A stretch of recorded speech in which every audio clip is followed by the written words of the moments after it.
So I just finished this show the other day, and I figured it's a good topic for reactionary review.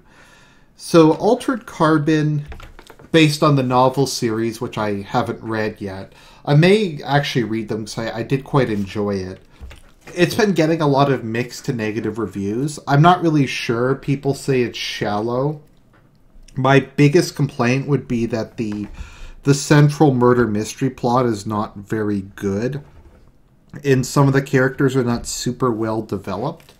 I think Takashi Ray, I forget his name, the former Marine, I can't remember their name. I felt the main characters, Kristen, were all pretty well developed. One of the reasons I've seen is people complaining that the show is too sexist or racist, which is probably why I liked it. But that is a complaint I've seen on some of the negative reviews. Some people have compared it to James Bond. And there is some comparison to be made there. So Altered Carbon is kind of like the ultimate dystopian cyberpunk. It takes aspects from Psychopaths, The Matrix, Ghost in the Shell. Pick your dystopian cyberpunk, and it probably has something in Altered Carbon. And I feel it kind of takes all of these to its logical conclusion.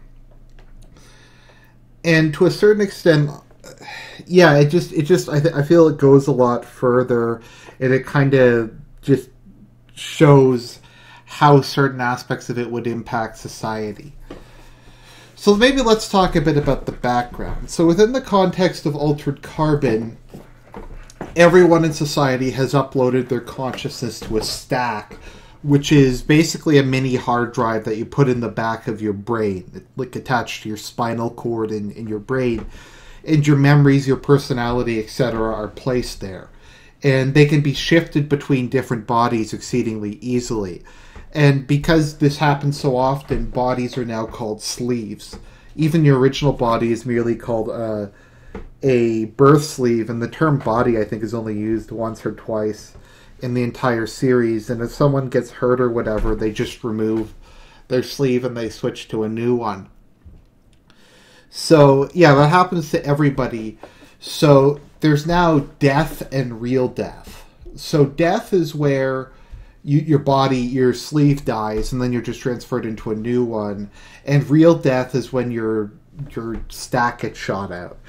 Now, given that most of the people in this series are like sociopaths, real death is just as common as normal death is, but I would assume in real, I guess, kind of daily life within this universe, real death is quite uncommon, and people's sleeves normally die of disease or old age or something, and then they merely switch to another one. And since most sleeves are just, I believe almost all of them are just made in laboratories or whatever, it's very much a capitalist thing. So you can buy them with different life expectancies, you can buy them with different cybernetics or upgrades, etc. And if you're really wealthy, you become a meth, which I forget what meth stands for, but every couple days your stack is backed up on a satellite system into like a central database. So even if your stack gets destroyed, they can make a new one from that backup. So it's kind of interesting. There's the idea that your subjective consciousness dies with your current stack isn't really a thing. So long as you can make a copy of it, people don't seem to be afraid of death. Whereas to me, its existence is all about your subjective consciousness. And if a copy of you still exists, that's kind of irrelevant, because you won't exist anymore to experience it. There's also the question of where the soul lies within all of these. I don't really know. It's an interesting question, whether or not the copies have souls, or if the original only has soul and the soul gets transferred, or if the soul leaves the body when the first sleeve dies. I don't really know. It's interesting, though, because this is actually taken seriously. There's a movement called Neo-Catholicism, and Neo-Catholicism maintains that using stacks is a form of is a disfigurement of the soul. It's kind of like Orange Catholicism within the Dune verse, and kind of its tenet is thou shalt not disfigure the soul. And when people are born naturally within their community, they do certain coding on them that prevents them from transferring their consciousness. I think it's called religious coding. Or whatever, because they believe that humans are only meant to live one life and then die. And that's a theme that some people believe in. In particular, that was one of the things that the main character, Takashi Kovacs, fought for in the past. So how prison works is they take your stack out and they put it in like a computer or something for hundreds of years until you live out your sentence or whatever. So kind of the plot of the series is Takashi Kovacs is the last of the envoys. The envoys were a group of, I don't know if you want to call them cyber terrorist revolutionaries, that were led by the person who invented the stack technology. And her wish was to create the idea behind the stacks initially was, because humanity's colonized a lot of planets, is by giving people a lot longer to live and being able to transfer your consciousness between different bodies almost instantaneously, people would be more able to explore the stars. However, what it wound up being used for was to allow the rich to live forever and to kind of create this corrupt neo-feudalistic society in which most of the population is left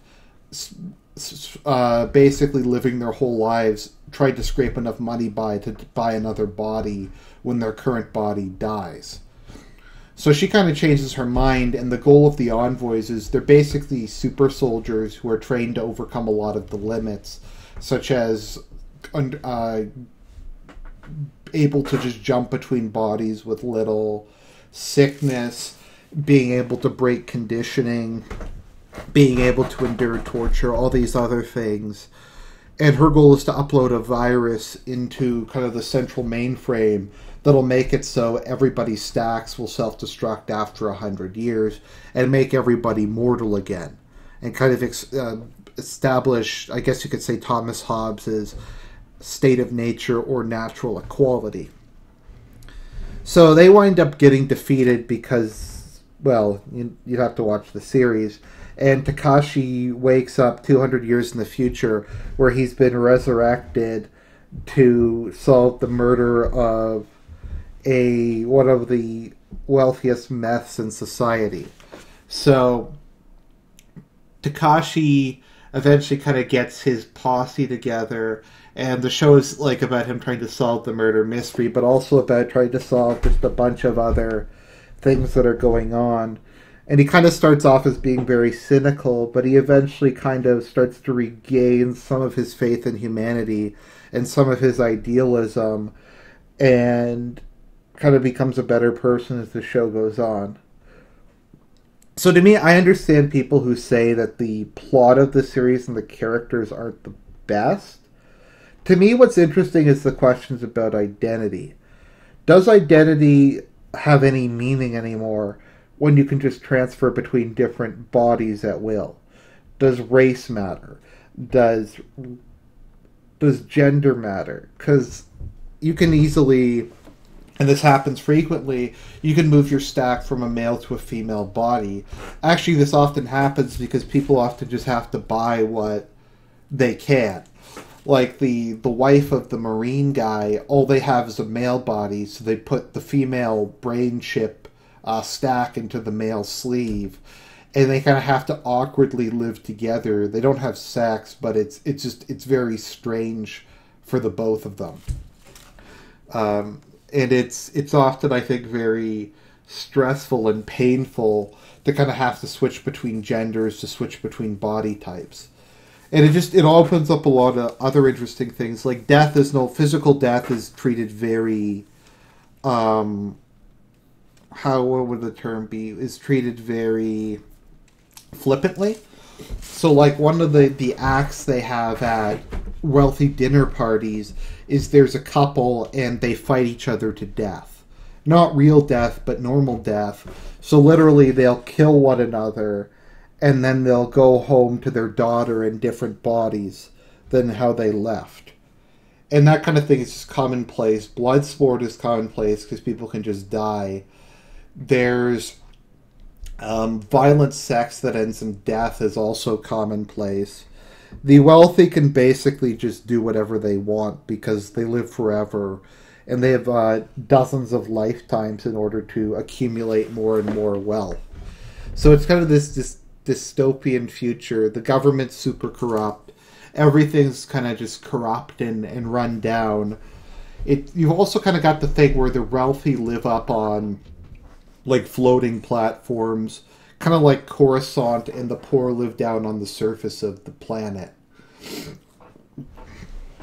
So yeah, that's kind of the thing. Like one of Takashi's things is he's Eurasian, he's half Japanese, half Slavic, but he's in like this Nordic body, and he kind of feels uncomfortable with it. He kind of wants his old body back. He wants something that more resembles what he originally is. And when we meet his sister, she's like, let's get you into something a little less gaijin.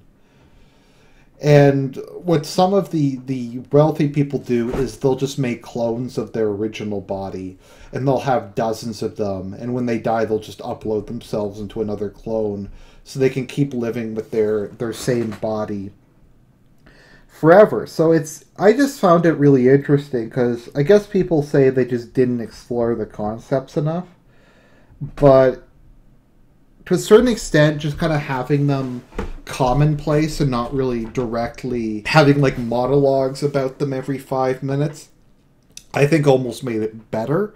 Because like in the context of the Matrix, you always have like monologues explaining what happened, Morpheus, etc. And to a certain extent, there's no reason the characters would talk about it that way. Just kind of monologue to one another. When they do kind of do that, it's told through flashbacks. So they'll like go back to when Takashi was younger, 200 years in the past, and the technology was a lot newer, and that sort of thing. But so overall, I'd agree that the plot is kind of the weakest point, but the characters I find pretty good. I find the dialogue not bad at all. The special effects are really good. The concepts, even if they aren't really, I guess, kind of explored as deep as people might want, as I said, I find it kind of unique in the sense that they just treat these things as normal and everyday, and they don't really kind of take a standpoint of a modern person being put into the situation and interacting like the audience would. And maybe that's kind of, I mean, to a certain extent, Kristen and Takashi do, but at the same time they just accept a lot of these things as normal. So, well, I think that's a bit jarring, and I think that's part of the reason some people might give this show bad reviews, just because it's they don't really have a character to relate to in the same way like with Neo or Luke Skywalker, because in those cases the characters don't really know what's going on. So people have to explain things to them, and while it kind of is during flashbacks, it's just not as common in this show. So I think that's part of the reason for some of the negative press. But overall, I would highly recommend this show. I really enjoyed it. I'll probably read the books. If a season 2 comes out, I'm definitely going to watch it. It's one of the better new shows on Netflix. And you know how I feel about Netflix. I think a lot of it is garbage. But I like this. So it gets 2 thumbs up. Definitely see Altered Carbon if you can.